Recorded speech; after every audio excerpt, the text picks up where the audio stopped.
Clarksville រដ្ឋ Tennessee បាទនៅជិតទីក្រុងមួយដែលជាភូមិកំណើតរបស់តារាចម្រៀង Taylor Swift ដ៏ល្បីរបស់សហរដ្ឋអាមេរិកគឺគាត់រស់នៅក្រុងមួយឈ្មោះថា Nashville ប៉ុន្តែ Clarksville គឺនៅជាប់ហ្នឹងហើយខ្ញុំនៅមុខតុលាការមួយគឺជាតុលាការរបស់ទីក្រុង Clarksville នេះឈ្មោះថា Montgomery County Court House អឺ ម៉ោងនេះគឺម៉ោង7:08ព្រឹកហើយនៅទីនេះបាទនៅកម្ពុជា7យប់ហើយបងប្អូនយប់នៅនេះថ្ងៃទី28ថ្ងៃនេះ29ហើយអញ្ចឹងបានន័យថាយប់ថ្ងៃទី29នៅប្រទេសកម្ពុជាថ្ងៃខែមេសានេះបងប្អូនបាទឥឡូវដោយការសន្យាខ្ញុំនឹងផ្សាយជូនបងប្អូនតាក់ទងនឹងព័ត៌មានតាន់ហេតុការណ៍ឬក៏អាចថាថ្មីដែររឿងសេចក្តីឬក៏ប័ណ្ណបញ្ជារបស់លោក Donald Trump ដែលទើបតែនឹងចេញថ្មីតាក់ទងនឹងរឿងអន្តោប្រវេសន៍ខ្វះឯកសារបងប្អូនរឿងអន្តោប្រវេសន៍ខ្វះឯកសារនេះគឺមិនចប់ទេដោយសារតែ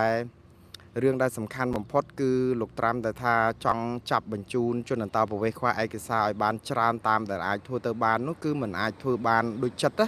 អញ្ចឹងមកដល់ម៉ោងនេះគឺអឺចិត្តគម្រប់ខួប100ថ្ងៃនៃការកាន់អំណាចរបស់គាត់ទៅហើយអញ្ចឹងខួប100ថ្ងៃនៃការកាន់អំណាចនេះគឺបើតាមការសន្យារបស់គាត់គឺគាត់ចង់ចាប់បញ្ជូនជនអន្តោប្រវេសន៍ខ្វះឯកសារទៅប្រទេសកំណើតរបស់វិញគេវិញនោះគឺឲ្យបានយ៉ាងហោចណាស់ក៏មួយឆ្នាំ1លាននាក់ប៉ុន្តែមកដល់ពេលនេះគឺដូចថាវាមិនបានច្រើនតាមផែនការរបស់គាត់ណាអញ្ចឹងបានគាត់ចេញជាផែនការថ្មីមួយដែលទើបនឹងចេញកាលពីម្សិលមិញនិយាយទៅប្រហែលប្រហែលជា10-15ម៉ោងមុនហ្នឹងទេហើយដោយសារតែខ្ញុំគិតថារឿងនេះគឺជារឿងសំខាន់ទី1គឺថាតើប័ណ្ណបញ្ជាថ្មីនេះមានន័យយ៉ាងម៉េចហើយជនអន្តោប្រវេសន៍ខ្វះឯកសារត្រូវត្រៀមខ្លួនយ៉ាងម៉េចហើយរដ្ឋដែលជាឋានសួគ៌សម្រាប់ជនអន្តោប្រវេសន៍ខ្វះឯកសារនោះតើនឹងរងឥទ្ធិពលឬក៏ការធ្វើទុកបុកម្នេញឬក៏វិធានការអីផ្សេងទៀតពីរដ្ឋបាលលោកត្រាំព្រោះធ្លាប់ចាត់ការខ្លះទៅហើយពីមុនតើចំណាត់ការថ្មីនេះវាជាចំណាត់ការបែបណាហើយនឹងបានមានផលប៉ះពាល់យ៉ាងដូចម្ដេចតាក់ទងនឹងជនអន្តោប្រវេសន៍ខ្វះឯកសារនឹងរដ្ឋទាំងនោះជាទូទៅខ្ញុំចង់ជម្រាបជូនបងប្អូនអំពីខ្លឹមសារនៃបទបញ្ជានឹងផងហើយតើបងប្អូននឹងអាចនឹងធ្វើអ្វីដើម្បីដោះស្រាយបញ្ហានឹងផងនៅក្នុងគ្រាដ៏លំបាកនេះបាទដើម្បីឲ្យបងប្អូនបានជ្រាបច្បាស់គឺលោកត្រាំកាលពីថ្ងៃទី28បានចេញ28មេសាឆ្នាំ2025ហ្នឹងចេញបទបញ្ជាថ្មីមួយទៀតប៉ុន្តែគោលដៅចាស់ដដែលទេក៏បទបញ្ជាថ្មីនេះគឺបានន័យថាយករដ្ឋទាំងឡាយណាដែលធ្លាប់ជាឋានសួគ៌ឋានសុខសម្រាប់ជនអន្តោប្រវេសន៍ខ្វះឯកសារហ្នឹងគឺជាគោលដៅសម្រាប់ចាត់ការនៅក្នុងបទបញ្ជានេះនិយាយអញ្ចេះថាចាត់ឲ្យរដ្ឋអាជ្ញារបស់សហរដ្ឋអាមេរិកគឺរដ្ឋអាជ្ញាជាតិតែម្ដងនិងក្រសួងសន្តិសុខជាតិរបស់សហរដ្ឋអាមេរិកស្រង់ស្ថិតិរាល់រដ្ឋទាំងអស់ដែលជារដ្ឋឋានសួគ៌នៃជនអន្តោប្រវេសន៍ខុសច្បាប់ឬខ្វះឯកសារហើយទុកពេលឲ្យ30ថ្ងៃដើម្បីស្រង់ឈ្មោះរដ្ឋទាំងអស់នោះពេលដែលស្រង់ឈ្មោះរដ្ឋទាំងអស់នោះបានហើយគឺត្រូវតែផ្សព្វផ្សាយជាសាធារណៈឲ្យបានដឹងថាមានរដ្ឋណាដែលជាឋានសួគ៌ឬក៏យើងនិយាយឲ្យខ្លីស្រួលស្ដាប់នេះគឺថារដ្ឋដែលលាក់ទុកជនអន្តោប្រវេសន៍ខ្វះឯកសារតាមពិតយើងថាលាក់ទុកក៏បានដែរប៉ុន្តែក្នុងន័យថារដ្ឋដែលជាឋានសួគ៌សម្រាប់ពលរដ្ឋអត់ឯកសារហ្នឹងគឺជារដ្ឋដែលមានច្បាប់មានវិន័យមានទំនៀមទម្លាប់និងគោលនយោបាយរដ្ឋរបស់គេគឺការពារជនអន្តោប្រវេសន៍ខ្វះឯកសារហ្នឹងកុំឲ្យគេចាប់បញ្ជូនអញ្ចឹងណាហើយខ្ញុំនឹងបញ្យល់នឹងបន្តិចទៀតដើម្បីបងប្អូនយល់អំពីរដ្ឋជាឋានសួគ៌នឹងផងអញ្ចឹងទុក30ថ្ងៃហ្នឹងនៅពេលដែលផ្សព្វផ្សាយហើយរដ្ឋបាលលោកត្រាំគឺនឹងចាត់ការពីនៃឬក៏អាចថាចាត់ការមុនណាគ្រាន់តែឈប់ឲ្យលុយថវិកាជាតិដើម្បីទៅដល់រដ្ឋទាំងអស់នោះឯម្ដងនេះមិនមែនត្រឹមតែលែងឲ្យលុយដើម្បីទៅអភិវឌ្ឍហេដ្ឋារចនាសម្ព័ន្ធសេវារ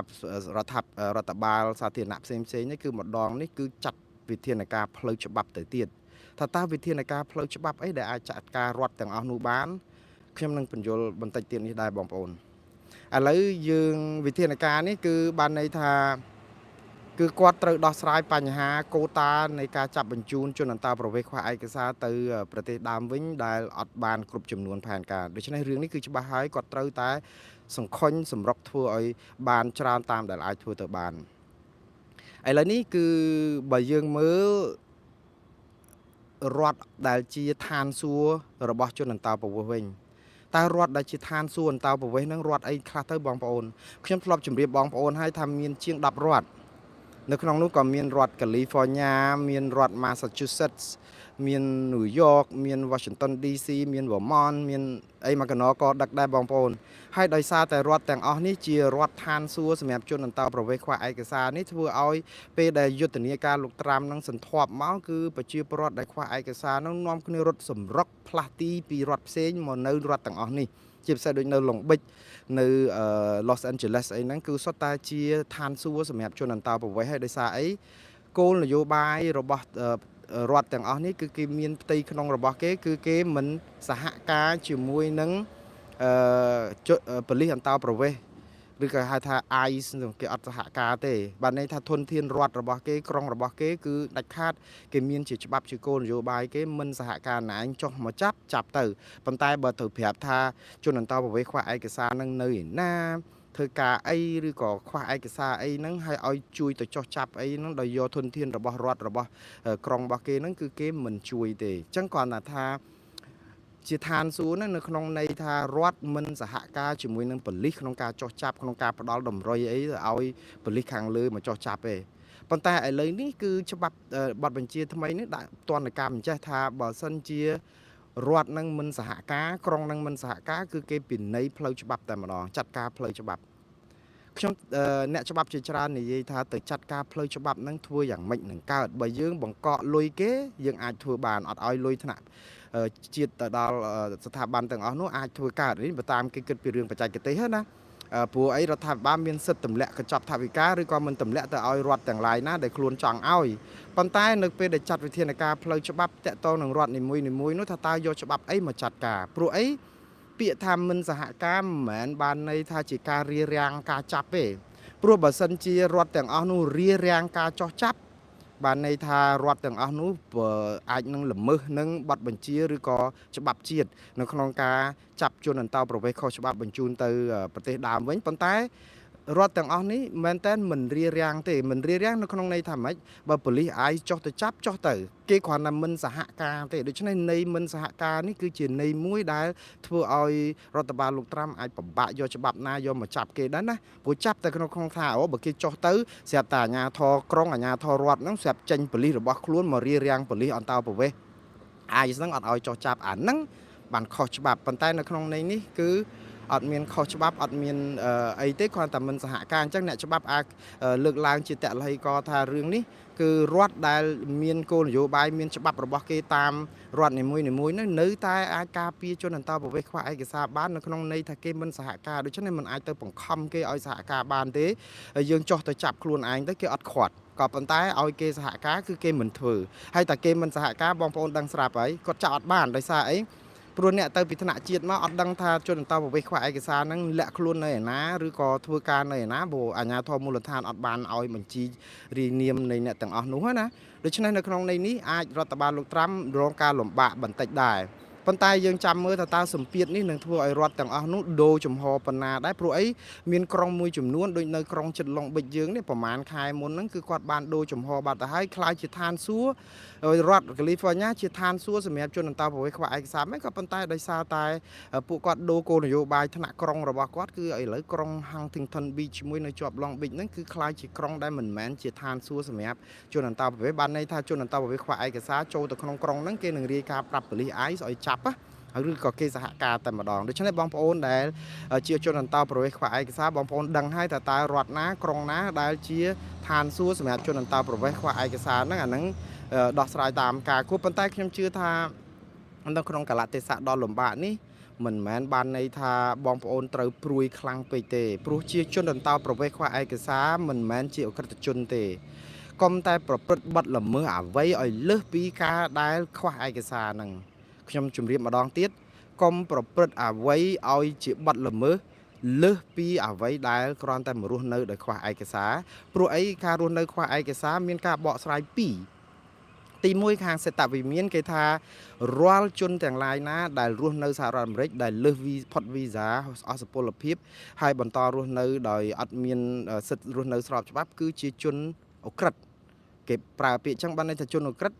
គឺគេអាចចាប់បញ្ជូនបានទាំងអស់បានន័យថាមិនចាំបាច់ប្រព្រឹត្តបទអក្រិតអីបន្ថែមទេក៏ប៉ុន្តែនៅក្នុងន័យទូទៅគឺគេបញ្យល់ចេះទៅវិញថាអ្នកដែលគ្រាន់តែអត់ឯកសារគឺ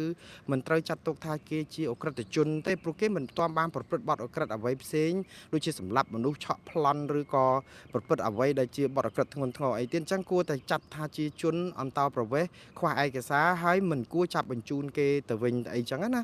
ប៉ុន្តែយ៉ាងណារដ្ឋបាលលោកត្រាំសុកចិត្តចាប់ខុសជាជាងលែងច្រឡំដែរបងប្អូនដឹងហើយថាចាប់បញ្ជូនទៅជួនកាលដោយទាំងអ្នកដែលគ្រាន់តែខ្វះឯកសារហ្នឹងទៅមកកណក៏ដឹកដែរចឹងបងប្អូនដែលជាអ្នកដែលខ្វះឯកសារគឺបន្តការពារខ្លួនហើយការពារសិទ្ធិរបស់ខ្លួនឲ្យយល់អំពីសិទ្ធិរបស់ខ្លួនហើយខ្ញុំជឿថារដ្ឋដែលជាឋានសួគ៌ជនអន្តោប្រវេសន៍នោះជាច្រើនគឺនឹងមិនដូរចំហទេដូចជាក្រុងឡុងបិចជាពិសេសហ្នឹងខ្ញុំមិនជឿថាគោលនយោបាយរបស់គាត់នឹងលុះក្រោមឥទ្ធិពលរបស់រដ្ឋបាលលោកត្រាំទេដោយសារអីលោកត្រាំធ្លាប់បង្កកថវិកាថ្នាក់ជាតិទៅដល់ទីក្រុងឡុងបិចទីក្រុងមួយចំនួនទៀតប៉ុន្តែគេអត់មានត្រូវការថវិកាថ្នាក់ជាតិហ្នឹងទេបើបង្កកទៅព្រោះគេរលលុយបានខ្លួនឯងដើម្បីចាយដែរណាក្រុងឡុងបិចអីគេមានលុយ$3600 លានក្នុងមួយឆ្នាំដែលចាំបាច់ពឹងជំនួយពីសហព័ន្ធជាការពិតដែរបើផ្ដាច់ជំនួយវាមិនមែនជារឿងល្អទេវាធ្វើឲ្យហេដ្ឋារចនាសម្ព័ន្ធដែលផ្ដល់សេវាដល់ប្រជាពលរដ្ឋសាធារណៈមួយចំនួនធំហ្នឹងក៏វាត្រូវបាត់បង់ឬក៏អាចថាចុះខ្សោយដែរប៉ុន្តែជារដ្ឋក្រុងបែបនេះគឺគេនៅតែខៃរ៉ែងគេនៅតែតតាំងពើងទ្រូងបានដោយសារអីក្រុមប្រឹក្សាក្រុងគឺក៏មូលមាត់ហើយគេនៅតែតតាំងអនុវត្តគោលនយោបាយការពារជនអន្តោប្រវេសន៍ខ្វះឯកសារហើយលុយគេក៏នៅតែអាចរកមូលដ្ឋានចាយខ្លួនឯងបានប៉ុន្តែបើយើងខ្ចីដង្ហើមគេដក